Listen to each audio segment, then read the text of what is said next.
9월 첫 주를 지나고 있지만 늦더위는 여전합니다. 이제 곧 추석인데 이런 늦더위가 언제까지 이어질지 관심인데요. 전문가 연결해서 늦더위 그리고 가을 태풍 전망 알아봅니다. 강남영 YTN 재난위원 연결도 했습니다. 위원님 나와 계시죠? 네, 안녕하십니까. 예, 안녕하십니까.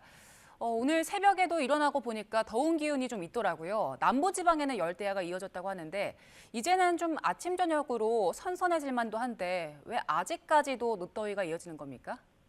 네, 보통 더위라고 하면은 내륙 한복판에서도 아직 더위가 이어지나라고 오해하시는 분들이 있을 것 같은데요. 지금 말씀하신 대로 계절은 변화하고 있습니다. 찬 공기가 내려오고 있고 내륙에서는 이전보다는 좀 선선해지고 있는 게 사실이죠. 예. 그런데 이제 우리나라 주변 해역이 상당히 높은 그 바닷물 온도를 유지하고 있어요. 그래서 이 남쪽 해역이 따뜻하기 때문에 주로 남부 연안 지역에서는 아직 바닷물의 온도 영향을 받는 것 같습니다. 그래서 호남 연안이라든지 그 경남 연안 지역들, 바닷가에 인접한 지역들은 해수 온도가 25도씨를 넘거든요. 지금 현재 우리나라 대부분 해역이 다 25도씨 이상의 수온을 유지하고 있어요. 그리고 남부 해역 같은 경우에는 거의 28도씨, 29도씨의 영향을 받고 있기 때문에 지금 말씀하신 열대야를 이제 경험한 지역들, 이맘때에 오늘 같은 경우에도 남부 연안 지역들에서 그런 영향이 나타나고 있는 것으로 보입니다. 예. 이제 곧 추석이잖아요. 그러면 그때까지도 해수면이 계속 높고 늦더위가 이어질까요? 아니면 좀 나아질까요?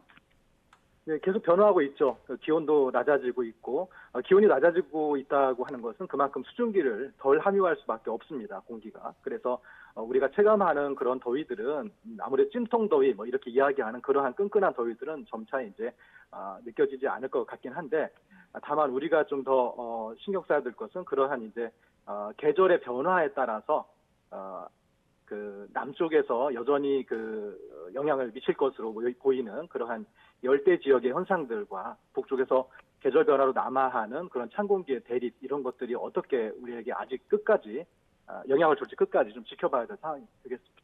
예. 어제 소나기가 내렸고요. 오늘도 소나기 예보가 있더라고요. 보통 환절기에는 비 내리고 나면은 날씨가 좀 바뀌기도 하는데 이번 소나기는 앞으로 날씨에 어떤 영향을 줄까요? 네, 소나기라고 하는 거가 우리 흔히 보통 보면은 날씨 좋은 날, 지면이 뜨거워서 생기는 그런 대류구름 정도 생각하는데요. 지금 말하는 소나기는 좀 다른 성격을 가지고 있다고 보여집니다.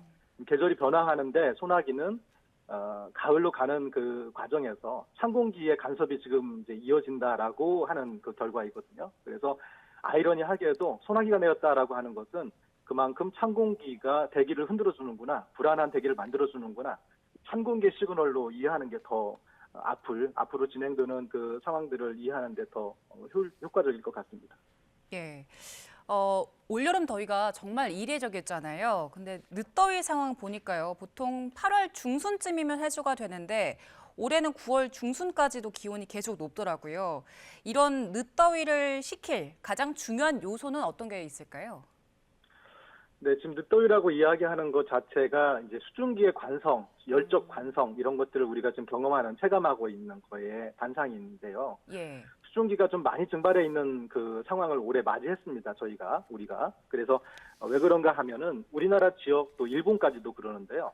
우리나라 동아시아 지역 해역의 그 수온이 바닷물 온도가 굉장히 높게 나타난 것은 아직 선언적으로 라니냐다라고 아직 선언하진 않았지만 그러한 과정으로 가는 패턴들이 지금 나타났고 특히 우리나라를 포함한 서태평양 지역의 해역에서는 이미 따뜻한 바닷물의 온도를 경험하고 있거든요. 바닷물이 따뜻하면은 수증기가 많이 증발하겠죠. 게다가 지구가 또 역대적으로 온난한 그 상황을 계속 유지하고 있어서 라니냐의 환경과 온난화가 가세해서 특히 더 많은 수증기들을 지금 경험하고 있어요. 그래서 계절이 변한다 하더라도 물론 이제 절대적인 수증기 양이나 환경들은 계절로 가면은 조금 더 완화될 수는 있겠지만 그 계절만 놓고 보면은 지금까지 경험했던 수준으로서 비교해 볼 때는 상당히 많은 수증기들을 이전에 비해서는 상당히 많은 수증기들을 우리가 이제 체감한다. 수증기가 많다고 하는 것은 우리가 몸에서 열을 방출하는 걸 많이 방해하거든요. 이불처럼 덮고 있기 때문에. 그래서 그런 끈끈함을 과거에보다는 좀 많이 느낄 것 같습니다. 그래서 지금 이제 우리가 지켜봐야 될 것은 바닷물은 그렇게 바로 춥게 오늘 내일 변할 상황이 아니에요. 그래서 좀 아이러니하게도 태풍 같은 것들이 이제 발생하면서 바닷물의 온도를 식히는 작용을 하거든요. 그리고 예. 또 북쪽에서 찬 공기가 내려오면서도 식히고요. 예. 네, 그래서 더위가 식혀진다고 하는 과정 자체가 우리한테는 또 다른 재해를 가져오는 또 환경이 되기 때문에 참 역설적으로 여러모로 이나 저나 이것으로나 저것으로나 계속 긴장하면서 좀 지켜봐야 될 그런 상황이 되겠습니다. 예.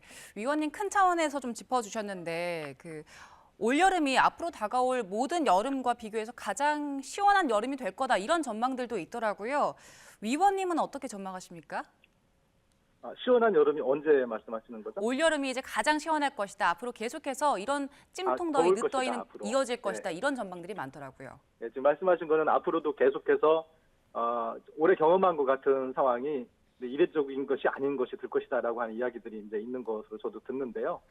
지금 말씀드린 대로 지금 올해 특히나 좀 유독 특이하게 우리가 느꼈던 것은 라니냐의 환경과 온난화의 환경이 우리나라 주변 해역을 더욱 따뜻하게 만드는 그런 환경들이 겹쳐진 그 결과거든요. 그래서 앞으로 온난화, 지금까지 지속되었던 지구 온난화 현상이 갑자기 멈출 일은 없을 것으로 보고 앞으로도 계속해서 온난화가 가속된다고 하면은 다음 라니냐 시기에는 이보다도 더 강한 그러한 어떤 올해 느꼈던 것 같은 것이 더 강하게 느껴질 환경이 있을 것이고 그 다음에 또 이제 라니냐가 가셨다가 다시 또 라니냐가 또 온다 그러면 그때는 더 가세된 온난화를 가지고 올 것이기 때문에 그래서 매번 반복되는 라니냐 때마다 우리는 어찌 보면 좀 역대 경험하지 못했던 새로운 환경들을 계속 경험하는 그런 기후적인 구조이다라고 하는 것을 말씀드릴 수 있겠습니다. 예, 이번에 태풍 얘기를 좀 해보겠습니다. 지금 11호 태풍 야기가 필리핀에 큰 피해를 입히고 이제 중국, 홍콩 쪽으로 향했는데 우리나라에는 직접 영향은 없다고 하지만 간접적으로 좀 영향을 줄까요? 지금 현재 상황으로서 야기라고 하는 태풍 자체가 우리나라에 영향을 미치기는 이제 어려운 환경인 것 같습니다. 주변의 고기압 환경이 우리나라를 좀 보호하고 있는 부분이 있거든요. 사실은 야기만의 문제가 아니고 이전에 산산이라고 하는 태풍마저도 우리나라 쪽으로 올 수 있었어요. 예. 있었는데 막아섰거든요. 고기압이. 그 고기압이 야기마저도 막아섰어요. 그래서 하지만 이런 이제 주변 고기압 환경이 계속 같은 자리에 머무르는 것은 아니잖아요. 그래서 예. 산산이나 야기를 막아섰던 고기압, 야기가 지금 영향을 미치기 어렵게 하고 있는 그런 고기압 환경이 변할 것이거든요, 앞으로. 그래서 왜냐하면 기압계는 그 공기의 현상이기 때문에 유체, 그러니까 출렁거리는 현상이기 때문에 언제든지 꿀렁거리고 출렁거리면서 다른 지역으로 이동해 나가고 그때 다른 태풍이 발생했을 때는 이제 지금 같은 것이 아닐 거라고 하는 점에서 조심스럽게 보고 있는 거죠. 다행이었던 거죠, 지금까지는. 예, 고기압이 물러나면 언제든 태풍이 올 수 있다고 말씀하신 건데 그 추석 전후로 가을 태풍이 연이어서 발생할 것이다라는 전망들도 좀 있더라고요. 지금 상황이 태풍이 발달하기에는 좋은 조건입니까? 어떻습니까? 네, 역시 바닷물 온도를 봐야 되겠죠. 태풍은 바닷물에서 증발한 수증기를 에너지로 삼고 있거든요. 그래서 바닷물의 온도가 높다고 하는 것은 태풍을 언제든지 만들어낼 수 있는 환경이 되는데 지금 현재 우리 서태평양 지역 해수 온도가 높은데 지금 우리 제주 남쪽 해역만 하더라도 30도씨 이상입니다. 정말 높거든요. 그리고 좀 더 내려가면 오키나와 그 남쪽 부근, 오키나와 부근인데요. 오키나와 약간 남쪽 부근 해상 같은 경우는 31도씨의 수온을 계속 유지하고 있어서 그 인근 주변에서 이미 태풍이 발생했던 그 종달이나 뭐 산산이나 이런 태풍들이 발생했던 지역에서 일부 바닷물 온도를 좀 낮추었던 경향이 있긴 했었어요.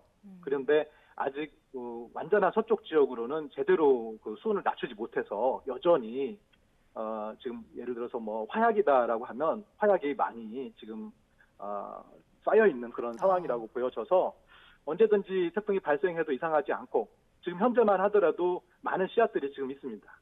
예, 태풍이 발달하기 상당히 좋은 조건이 만들어져 있는 상태라고 말씀하셨는데 그래서 전문가들은 지금 12호 태풍 리피 발생 가능성을 좀 주시하고 있는 것 같더라고요. 다음 태풍이 발생한다면 언제쯤이 될까요? 네, 태풍은 뭐 아까 말씀드렸듯이 언제 발생해도 이상하지 않을 만큼 지금 현재도 많은 지금 씨앗들이 지금 있고요. 그래서 지금 보니까 12개 태풍이 아직까지 생겼는데 예.